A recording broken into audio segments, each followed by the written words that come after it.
Comment gérer les plannings de congés de vos salariés? Nous savons, pour les dirigeants et les gestionnaires RH, cette tâche est un véritable casse-tête. Nous allons donc voir pas à pas comment créer un planning des congés payés sur Excel.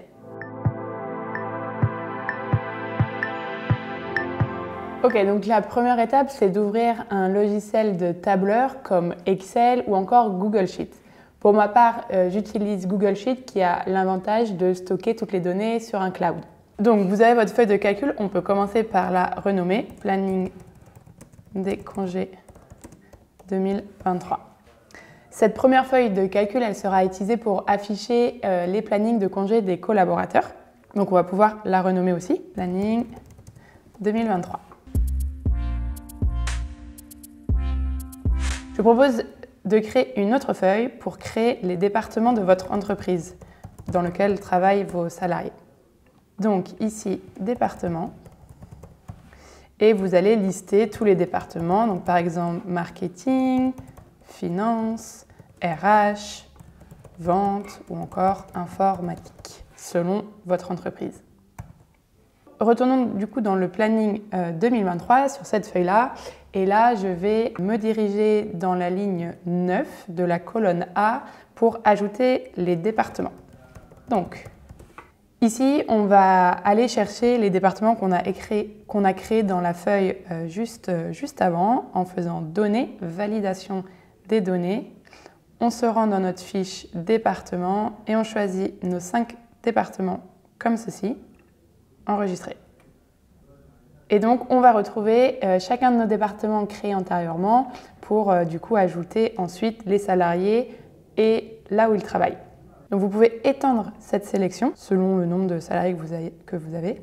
Puis en colonne B, on va ajouter la liste de vos salariés. Donc vous avez peut-être un fichier déjà Excel avec votre liste de salariés que vous pouvez ajouter directement en faisant un copier-coller.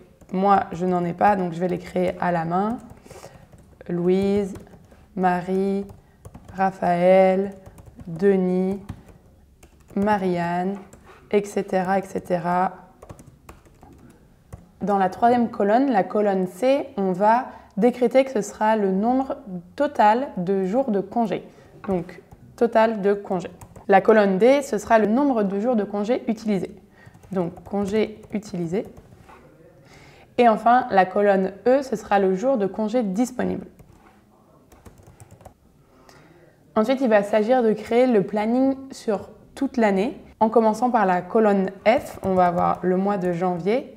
Et puis, chacune des colonnes correspondra à un jour. Ok, j'ai ajouté les 3 premiers jours de janvier. Maintenant, je fais glisser le reste des colonnes pour aller jusqu'au 31 janvier.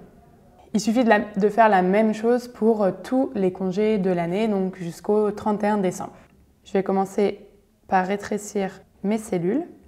Ok, on va ensuite ajouter dans ce planning les week-ends, car ce sont des jours qui ne peuvent pas être posés en tant que congés. Donc en janvier, les jours que l'on a, ça va être le 1er janvier, ainsi que le 7 et le 8. Donc pour sélectionner les cases, il suffit d'appuyer sur CTRL ou commande. On a également le 14 et le 15, le 21 et le 22, et enfin le 28 et le 29. Donc ces jours-là, ce sont des jours de week-end que je vais griser. Il faudra faire ce même exercice pour tous les jours des mois de l'année. On va continuer de mettre à jour ce calendrier en ajoutant les jours fériés car ce sont également des jours qui ne peuvent pas être considérés comme des congés. Pour cela, je vais me rendre dans la première ligne où j'ai ma première salariée Louise et je vais ajouter par exemple le 1er janvier qui est le premier de l'an, les lettres JF pour jour férié. Et je vais faire la même chose pour tous les jours de l'année qui sont des jours fériés. Je vous propose de retrouver ces jours directement en description de cette vidéo, ça va vous aider à remplir votre calendrier. Maintenant, retournons aux colonnes de congés C, D et E. Donc, dans cette première colonne, total des congés, je vais ajouter ma politique de congés. Donc, par exemple, dans mon entreprise, disons que chaque salarié dispose de 25 jours par an. Dans la colonne D, on va ajouter une formule qui va nous permettre de calculer automatiquement le nombre de congés demandés grâce à la fonction nb.si. Donc cette formule est la même dans Excel et elle permet de compter le nombre de cellules répondant à un critère qui peut être une valeur textuelle, numérique, une date ou encore une valeur logique. La syntaxe de la fonction nb est égale nb.si calendrier.si. Je vais choisir la plage de données que je souhaite afficher, donc considérer avec mon critère. Ici, dans mon exemple, je vais aller du 1er janvier jusqu'au 31 janvier car je n'ai pas à représenter tous les mois de l'année, mais vous devez vous rendre jusqu'au 31 décembre de l'année 2023 et ajouter mon critère. Donc nous voulons afficher le nombre de congés pris sur l'année. Donc notre plage de données comprend tous les jours de l'année et notre critère correspond aux cases qui vont contenir la lettre C pour congé. Je ferme ensuite la parenthèse. Donc pour le moment, ça me donne 0 congé utilisé puisque je n'ai pas encore rempli de congés pour Louise. Je vais éteindre cette formule sur toute la liste de mes employés. Et ici, on a envie d'afficher le nombre de congés restants. Donc on va prendre C10 moins D10. Et donc, il reste 25 congés à Louise puisque nous ne l'avons pas encore posé.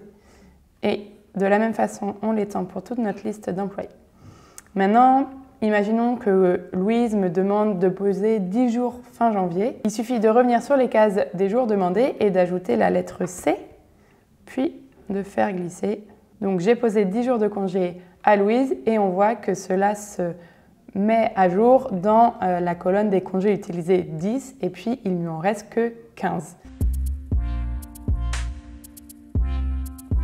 Imaginons que vous traitez les congés par département et bien sûr vous ne voulez pas que toutes les personnes d'un département soient en congé en même temps. Voyons comment on va s'apercevoir de ça sur notre planning des congés. Donc imaginons on a Denis et Marianne qui sont dans le service finance ainsi que d'autres salariés de notre entreprise. Ce que je vais faire, c'est que je vais filtrer cette colonne pour n'afficher seulement les salariés du service finance. Donc je vais créer une vue filtrée juste ici. Et là, je veux afficher uniquement finance, donc je décoche le reste. Et donc je vais retrouver mes 6 employés et je vais pouvoir gérer les congés au même endroit pour ces personnes-là pour m'assurer qu'ils ne soient pas tous en vacances au même moment. En procédant ainsi, vous allez visualiser uniquement le planning des départements et éviter la superposition des congés. Aussi, si vous voulez afficher le planning de seulement un salarié lorsqu'on vous fait une demande, vous pouvez tout simplement faire CTRL F ou commande F et puis taper le prénom de votre salarié.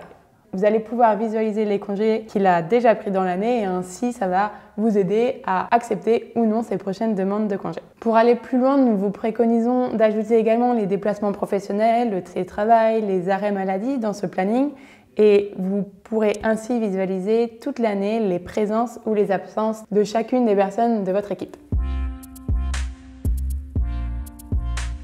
Pour rendre ce calendrier plus lisible et plus agréable à utiliser, je vous invite à le personnaliser. Pour cela, on peut commencer par bien différencier les colonnes de calcul des congés et les rendre plus visibles en ajoutant des couleurs. Mais aussi, on peut mettre en avant la ligne des informations. Donc, je vous propose de l'agrandir, d'agrandir leur hauteur et de centrer les textes. On peut continuer en grisant les colonnes correspondant au week-end puisque, comme on l'a vu, on ne demandera pas de congés sur ces week-ends. Pour le personnaliser au maximum, je vous invite à ajouter votre logo, donc insérer une image, puis d'ajouter également un nom à ce planning, donc planning des congés 2023 et puis le customiser. On va également ajouter une ligne pour afficher le mois, donc le premier mois, le mois de janvier. Il faudra le reproduire pour chaque mois de l'année évidemment. Et enfin, on va mettre en avant les congés en attribuant aux cases contenant la lettre C une couleur. Pour cela, rendez-vous dans Format, mise en forme conditionnelle, appliquez-la à toute votre plage de données et ajoutez la règle est égale à la lettre C et attribuez la couleur de votre choix. Vous avez maintenant un calendrier plus lisible et plus facile à utiliser au quotidien. J'espère que cette vidéo vous a été utile et pour faciliter votre tâche, car je sais que ça peut être long de créer ce planning de congés, comme vous l'avez vu, nous sommes allés que jusqu'à janvier, mais évidemment vous devez le faire pour tous les mois de l'année. Je vous ai créé le modèle complet de l'année 2023 que vous pouvez télécharger en cliquant sur le lien en description de cette vidéo. Si vous avez toute question, si vous avez des suggestions ou des doutes, partagez-les moi en commentaire, je serai heureuse de vous répondre. Et je vous dis à bientôt.